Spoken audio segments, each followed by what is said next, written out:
l'enseignement professionnel, pour quelle demande en République démocratique du Congo? Y a-t-il besoin d'équilibrer entre la formation que reçoivent nos enfants, nos élèves, et la demande sur le marché dans notre pays? Ce soir, dans Version croisée, nous recevons deux techniciens en la matière, ou principalement le ministre de l'enseignement primaire, secondaire et professionnel, Maker Mwangou Famba, qui est sur ce plateau pour que nous évoquions l'enseignement technique et professionnel en République démocratique du Congo. Monsieur le ministre, bonsoir. Bonsoir, madame. Et merci d'être là ce soir. Merci beaucoup pour cette invitation. Monsieur le ministre ne sera pas seul. Ce soir, avec nous, sur ce plateau également, Jacques Tchimbalanga. Il est coordonnateur national pour l'éducation pour tous, n'est-ce pas? Monsieur Tchimbalanga, bonsoir. Bonsoir. Merci de votre disponibilité. Merci à vous, surtout pour cette opportunité. On suppose d'ailleurs que vous êtes dans le secteur depuis plusieurs années, que vous savez un peu bien comment ça se passe dans l'enseignement. Et d'ailleurs, c'est vous qui allez ouvrir le bal ce soir. Voilà, donc l'enseignement, vous êtes vous-même aussi enseignant, on va dire. Oui. Dans quelle école? Lycée de Kassavou. Je suis donc issu, j'ai fait 12 ans au lycée de Kassavou. Juste derrière mon téléphone. Vous avez fait quand même l'enseignement technique professionnel? Non, malheureusement. Fait... Non, je n'ai pas fait l'enseignement technique et professionnel. Donc... Je suis tentée de vous demander pourquoi. Est-ce que l'enseignement technique et professionnel n'est pas intéressant dans notre pays? Pourquoi vous avez choisi autre chose? En fait, quand je dis vous, ça veut dire qu'on a remarqué aussi que la plupart des Congolais choisissent autre chose que l'enseignement technique et professionnel. On estime quand même que c'est assez bas. D'abord, me concernant, ce n'était pas ma vocation, mais de manière générale, il faut aussi avouer que si l'offre est présente, eh bien, ça s'inscrit également dans la mémoire de ceux, des demandeurs. Il faut avouer que, de manière générale, l'offre en matière d'éducation, d'enseignement technique et professionnel est assez restreinte, réduite. Si bien que, quand bien même qu'il y ait une très forte demande sur le marché, il y a quand même un déficit de communication qui fait que, bon voilà, dans beaucoup de familles, bon, c'est pas trop porteur, mais aussi le fait que, vous savez, dans notre culture, beaucoup de gens, surtout en ce qui concerne l'enseignement technique, qui va directement vers le métier. Bon, les gens pensent, les jeunes pensent que bon voilà, il a plus vocation à aller à l'université, il ne veut pas s'arrêter à mi-chemin, donc il a des ambitions qui veulent l'amener. On estime, et ça aussi c'est un problème de culture, donc il faut absolument communiquer, sensibiliser de manière à ce que la jeunesse comprenne que notamment l'enseignement technique, c'est un enseignement qui au niveau de l'employabilité est porteur, surtout en ce monde récent. Voilà qui est dit, monsieur le ministre. Vous êtes vous-même, je l'ai dit depuis plusieurs années d'ailleurs, je crois que vous avez fait 3 ans. Vous êtes le doyen des ministres maintenant. Non, enfin, je ne suis pas le doyen, mais tel que nous avons retrouvé avec quelques ministres, notamment le ministre des Mines et d'autres, avec qui nous avons commencé. Oui, en fait, depuis 2007. Oui. Ouais. Depuis 2007, vous êtes dedans. Vous savez, en tout cas, mieux que tout le monde maintenant, comment ça se passe dans notre pays. J'ai entendu souvent des gens se plaindre par rapport à ce qu'on offre comme enseignement dans notre pays. On estime que nous voulons beaucoup copier ce qui se passe en Belgique. On parle plus de la Belgique parce que l'enseignement que nous avons nous a été laissé par les colonisateurs et que sur le marché, la réalité, elle est tout autre. Il y a une forte demande, par exemple de la main-d'œuvre. On n'a pas suffisamment de bons plombiers, on n'a pas une bonne qualité de peintre, on n'a pas de menuisier de haute facture, simplement parce que l'enseignement que vous organisez est plus tourné vers l'enseignement, vous appelez ça comment, traditionnel? Oui, enseignement général. Général. Oui, oui.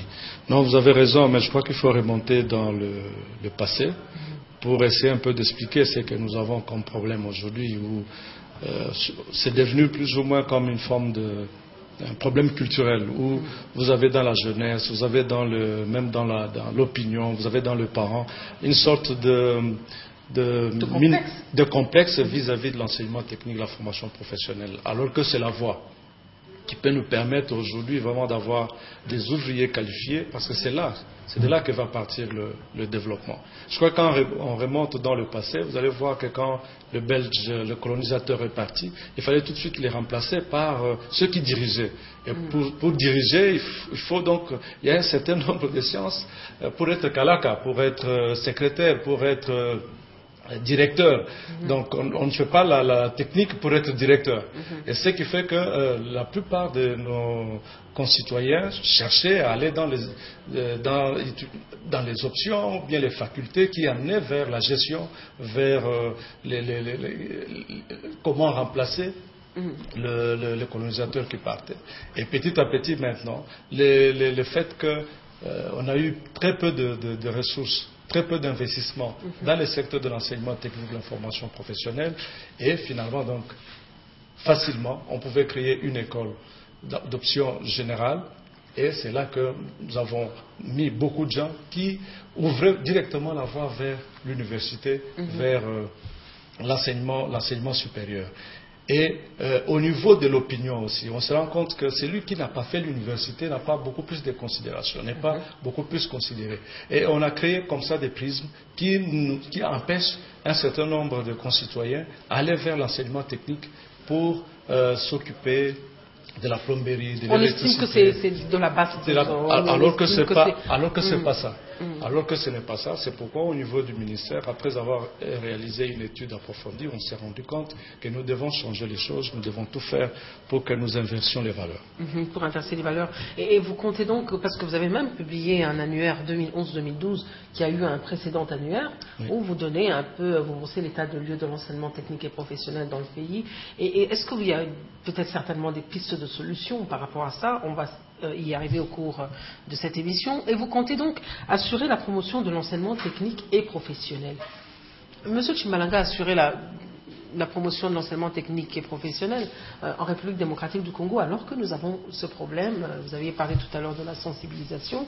Est-ce qu'on devra s'arrêter au niveau de la sensibilisation, ou il faudrait, pourquoi pas, orienter, comme on le fait au CO, on oriente les gens vers un enseignement technique et professionnel, pourquoi pas même au niveau des familles? Bien, la question de la sensibilisation, elle vient peut-être après. Mais je pense que pour réformer le secteur, je crois qu'il y a déjà un train. Le train a déjà démarré. Il y a déjà des réformes dans plusieurs sous-secteurs de l'éducation, bien entendu. Et je crois que pour l'enseignement technique, il faut faire de même. Si nous ne commençons pas par un plan, véritablement un plan stratégique, qui est pratiquement l'os politique de ce qui va orienter l'enseignement technique. Donc la base, c'est d'abord là, pour que nous puissions savoir qu'est-ce qui doit être privilégié. Je crois qu'on pourrait taper à côté. Donc ce qu'il faut privilégier d'abord, c'est un plan stratégique sur l'enseignement technique. Et ensuite, mettre en œuvre ce plan de manière à ce que... Attendez, quand je vais vous interrompre un peu. Quand vous parlez de plan stratégique, qu'est-ce que vous entendez par là? Qu'est-ce que vous proposez dans votre plan stratégique, sommairement? Bien, écoutez, nous avons des problèmes. Et quels sont ces problèmes? C'est que, la demande, elle est là, mais l'offre n'est pas suffisante. Un autre problème, c'est le problème, par exemple, de qualité. Avons-nous assez d'enseignants qui assurent les enseignements dans la filière technique? Ce sont des problèmes, c'est autant de problèmes. Alors, il faut absolument qu'il y ait aujourd'hui des orientations sur, la formation de ceux qui doivent former les futurs techniciens, donc les enfants, les jeunes qui veulent embrasser la filière technique, pour assurer la qualité, mais aussi pour assurer l'employabilité après, parce qu'il faut également voir le secteur privé, ou même le secteur public qui va utiliser. Quel est leur domaine d'intérêt? Parce qu'il ne s'agirait pas de former pour former, par exemple former beaucoup de maçons, mais alors que la demande est à la menuiserie, par exemple. Alors il faut bien entendu essayer de jauger, de faire une étude sur la véritable demande sur le marché, et ça va impliquer également le secteur privé, parce que ce sont eux qui généralement utilisent. Il y a également le secteur public, mais bon, le secteur public utilise combien? C'est plus le secteur privé. Il faut donc impliquer tous ces gens, tous ces gens-là, et ça nécessite effectivement qu'au niveau étatique, au niveau donc du gouvernement, que l'on puisse penser à un véritable plan stratégique qui, au finish, va finalement conduire à une sensibilisation pour que les jeunes comprennent l'importance, et même que les parents commencent à orienter également. En fait, pour vous, le plan stratégique, c'est en amont déjà. Donc la sensibilisation, elle vient bien après. Monsieur le ministre, vous avez entendu la définition du plan stratégique selon Monsieur Tshimbalanga. Je ne sais pas, qu'est-ce qui est fait au niveau du gouvernement? Est-ce que ce plan stratégique, ou si vous le définissez vous autrement, il existe? Et s'il existe, qu'est-ce qui a déjà été fait actuellement? Non, merci beaucoup. Je suis d'accord avec M. Tshimbalanga sur ce qu'il est en train de dire. Mais je pense qu'au niveau de la manière dont le gouvernement est organisé, ainsi que nos différents ministères, vous avez le ministère de l'EPSP, vous avez celui de l'enseignement supérieur, vous avez le ministère de l'emploi, vous avez le ministère de la jeunesse, du genre et tout ça, qui organisent des formations et d'enseignement. D'affaires sociales, non? Oui, d'affaires sociales, voilà, affaires sociales. Alors, qu'est-ce qui se passe aujourd'hui? Au niveau du ministère de l'EPSP, nous avons donc une stratégie et un plan intérimaire qui définit déjà l'importance de l'enseignement technique. Et qu'est-ce qu'il faut faire pour que nous donnions beaucoup plus de valeur à l'enseignement technique. Au niveau de l'enseignement supérieur, le même effort a été fait. Au niveau de l'enseignement, la formation des affaires sociales, en ce qui concerne l'enseignement non formel, le même effort est fait. Maintenant, nous venons de commencer une étude parce qu'il faut quand même établir un lien, des passerelles entre l'enseignement, ce qui s'est fait au niveau de l'enseignement primaire, secondaire et professionnel, et comme vient de le dire M. Tshimbalanga, pour qu'on donne cours au niveau de l'enseignement primaire, il faut avoir des enseignants. Et ces enseignants ne peuvent venir que des ISPT, par exemple. Alors,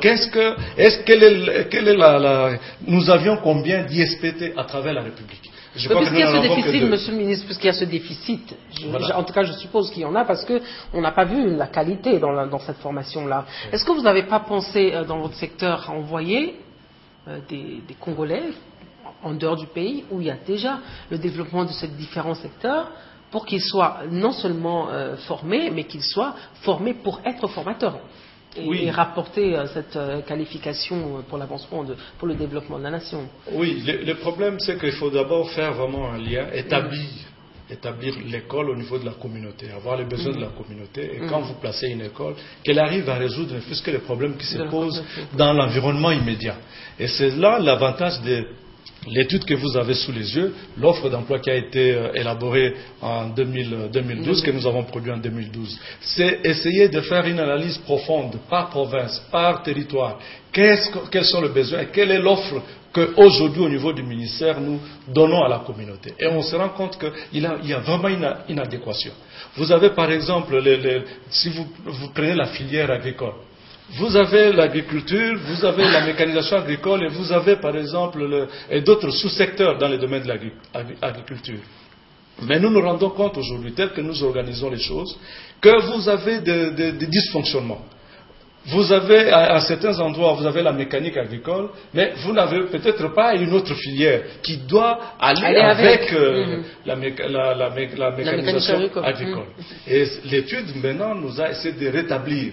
Nous avons dit, par exemple, quand vous arrivez à Kassongo, vous arrivez à Tchimboulou ou ailleurs, voilà ce qui est fait, voilà ce qui est possible d'organiser. Et nous avons saisi les gouverneurs des provinces et nous-mêmes, nous avons dit, voilà maintenant comment nous allons travailler. Et comme je l'ai dit, c'est bon il est vraiment important d'établir les liens quand même avec l'enseignement supérieur pour que les formateurs viennent de là. Et ces formateurs, ils doivent savoir qu'est-ce qui est vraiment fait au niveau local, au niveau de Est-ce que les formateurs qui viendraient justement de ces enseignements supérieurs seront suffisamment qualifiés pour enseigner ou former ceux-là qui sont vraiment orientés vers la technique? Mais écoutez, ils sont formés pour ça, s'ils viennent des ISPT. Ce sont des institutions qui, en principe, ont pour vocation de former les jeunes qui embrassent la filière technique au niveau des humanités. Donc, le véritable problème, c'est effectivement, comme l'a dit Monsieur le ministre, c'est qu'il faut mettre également un accent, une véritable réforme également sur la formation des enseignants, la formation initiale. Donc ça aussi, ça pose problème. Nous avons combien d'ISPT? 2 dans notre pays, en tout cas que je sache, à Lubumbashi et à Kinshasa. Mais le besoin, il y en a beaucoup. Il y en a une insuffisance quand même assez criante, non? C'est criant, le besoin est véritablement criant. Monsieur le ministre, attendez, pour ne pas vous interrompre, Monsieur le ministre, est-ce que ces ISPT ont toutes les formations possibles, englobe tous les secteurs pour qu'on espère avoir Mais déjà qu'on organise ça, que ça soit, on peut organiser les filières au niveau de ces ISPT en rapport avec leur milieu d'implantation. Quand vous arrivez dans la province de Bandundu, par exemple, vous constatez que, en tout cas, c'est l'agriculture qui prime là-bas. Alors, donc, il faut qu'on ait des ISPT où on forme beaucoup plus les enseignants qui sont prêts à donner les cours d'agriculture. Voilà comment les choses peuvent s'organiser. Oui, je vous en prie. Donc ça veut dire que là, il faudrait multiplier. Mais effectivement, c'est justement ça le problème. J'ai parlé tout à l'heure là du nombre d'abord des ISPT. Nous voulons promouvoir l'enseignement technique et formation professionnelle. Nous n'en avons qu'à Kinshasa et à Lubumbashi. Le terrain est vide pratiquement, dans le Bandundu, dans le Bas-Congo et partout ailleurs. Cela veut dire que même puisque notre pays va vers la décentralisation et qu'il y a des besoins au niveau provincial et locaux, il est donc important de penser comment essayer également d'avoir les mêmes types d'institutions de formation pour, notamment dans le secteur technique, dans ces autres provinces-là. Parce qu'en fait, si nous voulons avoir plusieurs enfants dans ce... D'ailleurs, la demande en ce moment ici est tellement créée, il n'y a qu'à voir aujourd'hui comment pilule aujourd'hui, les constructions à travers la ville, rien que pour la ville de Kinshasa, partout ailleurs et partout ailleurs à travers le pays, c'est la même chose. Donc, le pays a par exemple besoin des maçons qualifiés. Et pourtant, lorsqu'on fait le constat, on a essayé de voir un tout petit peu en parcourant dans toutes les provinces, on constate justement, puisqu'il évoque le secteur de la construction, que très peu sont de demandeurs dans ce secteur. Oui, très peu. Tourner plus vers le commercial, tourner vers le social. C'est ça que nous voulons vraiment changer. Et là, je crois que, bon, c'est l'occasion de le dire.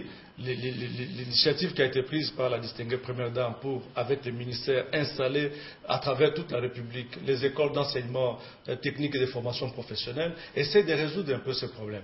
Et là, nous essayons d'avoir au niveau de chaque école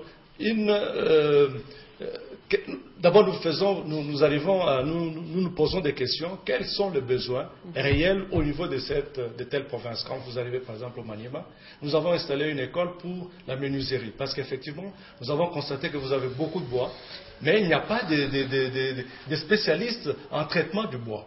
Et nous avons installé là-bas, avec la distinguée première dame, donc il y aura une école pour travailler le bois. Et quand vous allez dans d'autres provinces et ainsi de suite, nous voulons donc arriver à Kalemi. Pourquoi à Kalemi on ne peut pas avoir une école de pêche? Pourquoi à Moanda on ne peut pas avoir une école de pêche? Et c'est ce que nous sommes en train de faire, les instructions ont été données. Donc bientôt on va avoir à Kalemi par exemple une école de pêche, à Moanda une école de pêche, pour répondre aux besoins que nous avons dans notre communauté. Un espoir quand même pour vous. Oui, je dis un espoir qu'il faut encadrer, bien entendu. Parce que l'espoir ne devient effectivement réalité lorsqu'il est encadré et qu'on a mis suffisamment de moyens pour y arriver. Et qu'est-ce que vous entendez par l'encadrement de ces espoirs? C'est quoi pour vous l'encadrement? L'encadrement de l'espoir, c'est en fait, pour bien encadrer cet espoir-là, il faut absolument investir dans les moyens. Le vrai problème, c'est quoi? Nous venons de le dire ici, les besoins sont criants. On a parlé d'une école de pêche, c'est bon. C'est effectivement bon. Et on peut dire la même chose ailleurs. Par exemple, on peut également avoir besoin de ces types d'écoles dans la province orientale, par exemple, où il y a évidemment un besoin également criant dans ce sens. Maintenant, le vrai problème, c'est que combien mettons dans le secteur en termes de budget maintenant, en termes de budget, de budget de l'État pour promouvoir ce secteur-là. Est-ce que tout va reposer sur ce que nous pouvons avoir des partenaires extérieurs? C'est ça tout le problème.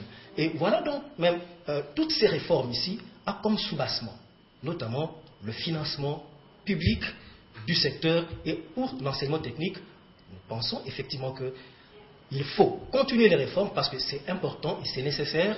Mais il faut également accompagner ces réformes par l'allocation des ressources importantes. Et là, c'est vraiment une responsabilité gouvernementale, une responsabilité politique importante. Chez nous, beaucoup de choses échouent malgré la volonté. Je dis bien malgré la volonté, beaucoup de choses échouent parce qu'on n'accompagne pas cela par des moyens conséquents. Le vrai problème, c'est celui-là. Par exemple, mais souvent, nous entendons comme ça dans la foulée volonté politique. Il n'y a pas de volonté politique. Est-ce que vous pensez aussi que ça peut être aligné derrière un manque de volonté politique? Je ne dis peut-être pas cela. Je vois à travers les signaux. Quand on élabore un plan stratégique, pour moi, c'est l'expression d'une volonté politique. Pour que ça ne reste pas dans les tiroirs. Oui, pour que ça ne reste pas. Bon, pourvu que ça ne reste pas dans les tiroirs, comme vous l'avez dit. Maintenant, le problème, c'est exécuter. Exécuter signifie allouer des moyens. C'est ça le véritable défi. C'est ça le véritable défi. Monsieur le ministre, je me retourne vers vous. Justement, exécuter, c'est allouer les moyens. C'est souvent ce qu'on a vu. Je ne sais pas à combien s'élève le budget exercice 2012. On est en 2012, 2013, je crois. Par rapport à ce secteur technique, très souvent, on a toujours dit que le budget allait en grosse partie vers les politiques et non vers ce qui est essentiel pour le pays, notamment éventuellement. Non. Je crois que hier, si ce discours était tenu hier, si M. Tchimbalanga parlait par rapport à hier, oui. Aujourd'hui, ces questions ne se posent plus. Parce que quand on dit on va construire, dans chaque province, on commence par là, parce que 1000 pas commencent par un premier pas. Sûr.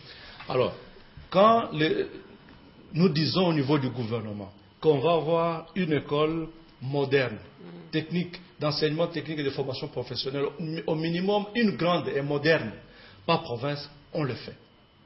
On le fait, et ce que je dis, c'est que les moyens sont disponibles. Vous avez suivi par la voie de presse comment le gouvernement a alloué en faveur de l'EPSP 100 milliards de francs congolais. Ces fonds existent, ils sont là. Ce sont ces fonds qui vont nous permettre maintenant de prendre l'option de construire au niveau de chaque province une grande école moderne. Et nous allons commencer très bientôt, les travaux seront lancés à travers la République et vous allez voir. Je suis tenté de vous demander dans quel cadre s'inscrit l'apport de la Première Dame. Vous avez évoqué vous-même tout à l'heure.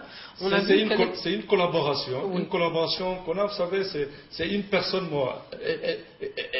elle joue à côté du chef de l'État un rôle assez important.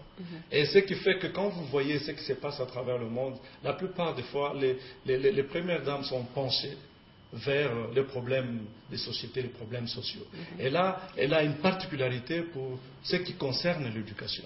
Elle aide son mari et nous aide aussi par des idées, par parfois des investissements dans le domaine de l'éducation, dans la construction d'écoles et parfois dans la réalisation de ce que je suis en train de dire en ce qui concerne l'enseignement technique et la formation professionnelle. Je voudrais relayer un peu l'opinion publique. Qui dit que la Première Dame vous a vraiment damé les pions dans ce secteur, parce que l'opinion estime que si ce secteur est suffisamment boosté, c'est grâce à elle, et que vous avez suffisamment dormi par rapport à ça. Rien n'avait été fait avant qu'elle ne donne le go, qu'elle ne donne le signal. La preuve, c'est que vous l'accompagnez plutôt inaugurer ce qu'elle a construit, ce qui n'est pas un don du gouvernement. Peut-être qu'avant que vous ne réagissiez, M. Tchimbalanga. Je ne sais pas si vous avez la même lecture que l'opinion publique, mais j'essaie quand même de la relayer. Je sais qu'il y a énormément de choses qui bougent dans le secteur de l'éducation. Ce que la Première Dame fait, on peut considérer comme effectivement une ONG qui le fait, parce qu'elle le fait dans ce cadre-là. Mais c'est un plus et ça profite à la population. Mais ce dont nous on a besoin, effectivement, et je l'ai dit, et Monsieur le ministre a parlé des progrès en termes budgétaires. Parce que nous, en tant que société civile, nous voulons avoir effectivement les moyens de vérifier effectivement que l'expression du gouvernement en termes politiques est transformée en réalité par rapport à... Il est vrai, moi-même, j'ai été sur terrain tout à l'heure, il n'y a pas 2 jours, je revenais du Bas-Congo. J'ai vu effectivement qu'il y a des choses qui sont en train de bouger. J'ai vu effectivement qu'il y a énormément de choses qui bougent, mais le vrai problème, comme je le dis là, certes, l'Excellence l'a dit, que le budget augmente, mais à quel rythme? En 2010, nous étions à 7,2.